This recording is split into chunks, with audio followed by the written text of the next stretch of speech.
Welcome to Mysteries of Writing, where many topics are taken into deeper perspective. Today's episode will go over allowing someone to read your writing. So, this episode, you might go out of your comfort zone because you are allowing someone else to read your work, expanding that circle of who you allow to access what you have written down on to the page. And that's not easy. And from personal experience, I've been writing my stories on paper and on a computer and all that stuff. So excited to publish it and all that stuff. But I didn't exactly know about sharing my work and see how others might feel about it. And that's where it just hits differently. And it's not easy. First of all, it feels overwhelming and very hard to come across it whenever you're just talking to someone. You can't just go up to them hey, read my book, it's the best thing you ever have, and expect them to like it.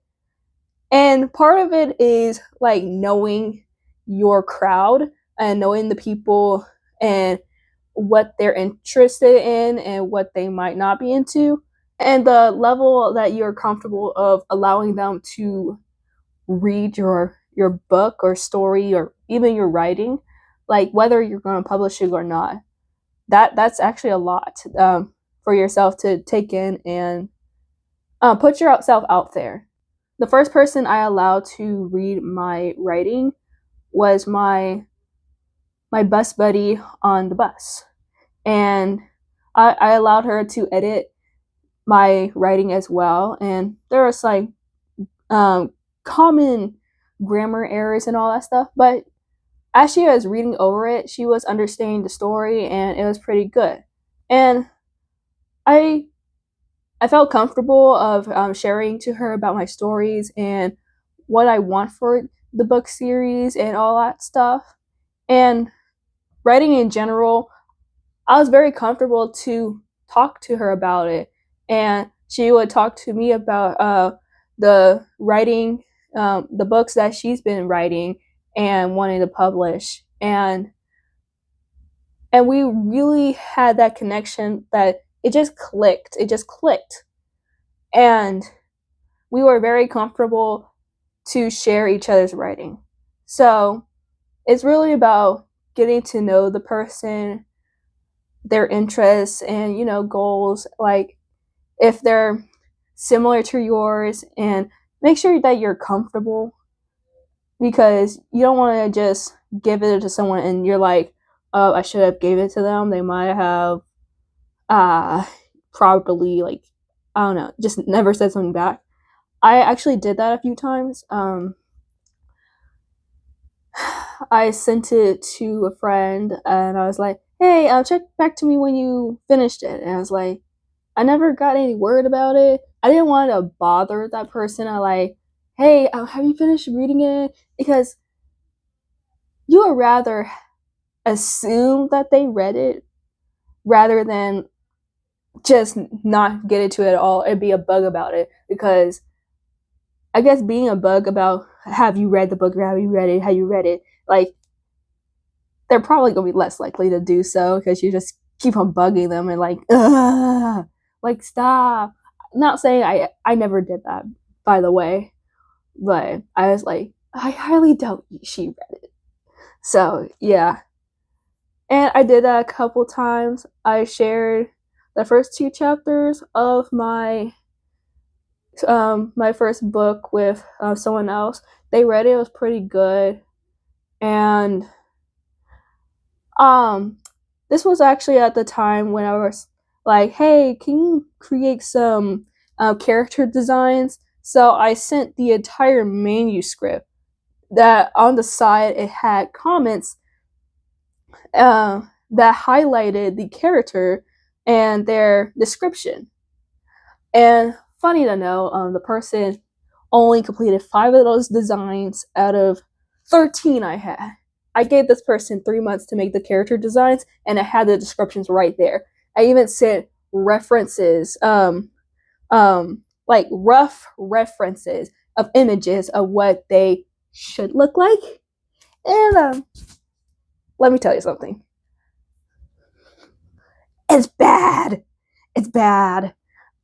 And I did not like it. I told one of my closest friends about it. I was like, and she agreed. She agreed. And yeah, I was like, I could not trust this person ever again, like sharing not only my character designs, but I just could not trust them with my writing either. Because even though I had it highlighted, like specifically highlighted and had comments on them, and this is the character and all that stuff. And that's what I wanted. That didn't happen. So yeah. So I can also say, know what expectations that you are putting on this person when you're allowing them to read your writing, and be specific about the time that you're giving them, and make sure they are meeting those deadlines. So maybe ask every so weeks or so, like if you're giving them 3 months to read it, and like comment about it. Yeah, just check in every 2 weeks or so. Hey, how is it? Like, have progress and all that stuff. And it doesn't have to be 3 months. It can be like a month or so. But it's also important to respect other people's time, and yeah, and and communication is key when it comes to allowing someone to access your work. And this is just life in general. And yeah, and like for person A to want person B to get this done in a certain time, you also gotta respect person B's time and like what they recommend, and see if y'all can find a balance into getting it done. I requested other people if I could read their writing. It was actually some essays during my junior year of high school. I started this peer review, and peer review is, obviously reading someone else's writing, but also giving some critiques about, like sentence structure, writing development, and how it is. And when it came to my critiquing, I tried not to be so nitpicky about like certain things. And as I'm reading it, I'm trying to get into the person's perspective and see where they're coming from. And these were essays, not stories. And it was very fun for me to read someone else's work. I actually really enjoyed it. I was able to understand their writing style and preferences, even in an essay that was meant for school and for a grade. I just like doing that for fun. I did that a couple times. I did reach out to the people that I did it with. I'm still in the middle of one of them. I was going to start over because it's not bad. I kind of forgotten, and the essay wasn't finished at that time. So as I'm recording this, I need to go back and read it and make those critiques and get back to the person. So yeah. I try to give myself a reasonable deadline when I peer review and reading someone else's work. I want to give it to them as soon as possible. So yeah, and it takes me about, I guess, an hour or two to really get into it, and then maybe another day I would give my honest review about it, like what they did well, what they might need to work on, and all that stuff, and my final thoughts on that paper. And this is not attacking anyone in any type of way. I'll talk about a little bit of my experience with debate. So my senior year of debate, I didn't have a really great start. I felt like I was the outsider and everyone was kind of weird. And I was like, ah. And I wasn't very comfortable to share my notes with, though, because I was like, be prepared and all that stuff and da da da da. But luckily, I had friends that I knew that were also in debate club. I was more comfortable talking to them about it. And on our very first practice debate, we switched notes because we were on opposite sides for the second round, and it was very interesting. Yeah, it did not go well, but it was fun for a first meet. And afterwards, I actually did a mini review of like, hey, how was our first debate meet or first practice debate meet? And we were having a laugh. Like it was very funny. I was like, we were tired. We were like, oh, we don't want to do any more today. I was like, okay. So yeah, the past few months, I was preparing for Lincoln Douglas 1v1 debate, and it looked like I was the only one at the time. And I was like, oh, when there was two people, I was like, and it looked like the person dropped out and all that stuff. Like I was prepared. I was really well prepared of what I had with my notes, and I had to trust myself. And yeah, it wasn't going the way I planned it to be and all that stuff. And the weeks preparing for the actual competition, I was like, okay, yes, we need to practice and all that stuff. And whenever I was practicing during debate club at school, no one was prepared and didn't really have anything to say. And I was like, I was standing there like, man, I need something to go at me and all that stuff. And I'm like, oh gosh, you want to know why I didn't share my notes with you? Because I was afraid that you were gonna change it so much that it sounded nothing like me. Like, I have a way whenever people try to change something, like I'll stay calm and listen. But if I just give it to you, I, I, no, it's not gonna go right. And with some previous experience I had with allowing someone to take over and let them kind of do their own thing, which didn't work out. It just doesn't work out very well. But yeah, I guess I accidentally sent it to one person who was in the debate club, and I was like, "Oh, wait, you're coming to competition! Thank goodness! Oh, thank you!" And the day of the competition, there was someone else, and I was like, he was not prepared, and I was like,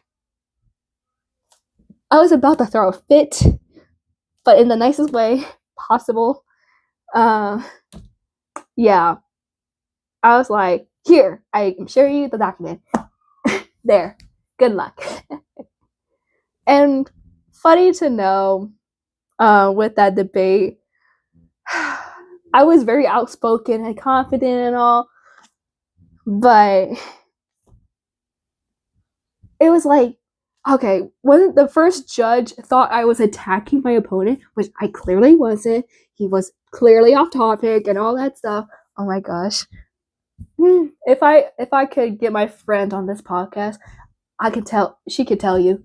She could tell you. I'll be like, because I talk to her all the time of like different things and all. And when we were in debate, and whenever we were in debate, like that's one of the things I tell her about, like how the debate was and all that stuff. And man, it was wild. It was really wild.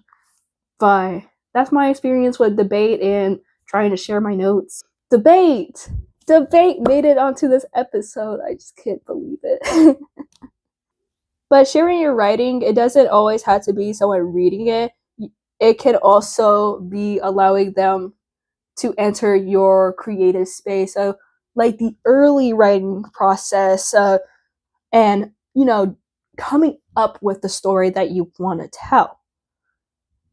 That's not always easy, and once again, you got to know that crowd that would talk about writing, and there's going to be people who are not interested in writing or wouldn't want to talk about it as much, or like, please don't talk about this when I'm around you. So yeah, just respect that. Don't take it personally. It's nothing personal. We all have either similar or very different goals and dreams and ambitions and interests, and you just gotta learn to respect that. And it might not be easy at first, but we learn and adjust. My sophomore year at high school, when I started to get out of my shell and talk about what I've been writing about to others, ideas and characters, villains, and all that stuff. And I felt very comfortable because I was talking to people that I trust and who support me and believe in what I do. And yeah, and they knew I could achieve. And that's amazing. That's really amazing. I'm really thankful for that. And that allowed me to be even more comfortable in my junior and senior year. I would tell others about it.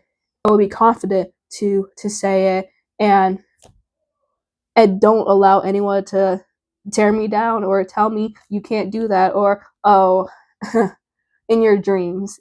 Really growing comfortable to talking with other people and building relationships with them, and lasting friendships. And as I'm transitioning to college, I bet I'm going to meet new people, more people who have either similar or different views. I'm just getting started, really. And as soon as I talk to them about writing ideas and all that stuff, a lot of it is about having trust in people who you allow inside of your circle and in your crowd, because that really matters. And that can take you a really long way. Know the difference between those who are there because they love you, support you, believe in you, and they want you to succeed, or those who are users and those who are like, they say that you're your friends, they say that they support you and all that stuff, but they are just there to be a follower and just be there for only the good stuff. And that's life in general. And there's going to be people who are going to be on either of those sides. You just can't take it personally. You can't just entirely take it personally. And with anything you do, there's always going to be someone who's going to say something that you might not like. We experience things, really do. On this podcast, I go over mysteries of writing. That's what it's called. Like mysteries of what goes on in writing, the writing process. Also, there could be just mysteries of like the world around us in general. The things that I'm saying on this podcast, there's some things that we go that we definitely go in life, and there's we all have our best days and worst days, and even on our worst days, we still gotta get up and do what we gotta do to live life to the fullest. And this episode was really rooted into people who are in your inner circle and who to trust, and learning that in the past year it has been a roller coaster, to tell you the truth. And yes, I did have my ups and downs, and here I can be very straightforward and honest to you. This is not only about like the writing process, but this is also about like what's really going on in the writer circle, and a community of readers and writers coming together. And yeah, it just really touches real deep. Takeaways from this episode: number one, there are going to be people who are interested in what you have to say or what you're doing, and there are going to be people who are not. And that's life. You can't take that personally, and life happens. Number two, when you are allowing someone to read through your writing or to do something, you are putting your trust in them to get that done. And communication is key of making sure that things are going as planned, and if not, like figure out and address it before it just goes like kaboom and chaos. And number three, you're going to be around people in life. That's the bottom line. You got to be able to communicate with them and reach out and really put yourself out there if anything is going to be sustainable.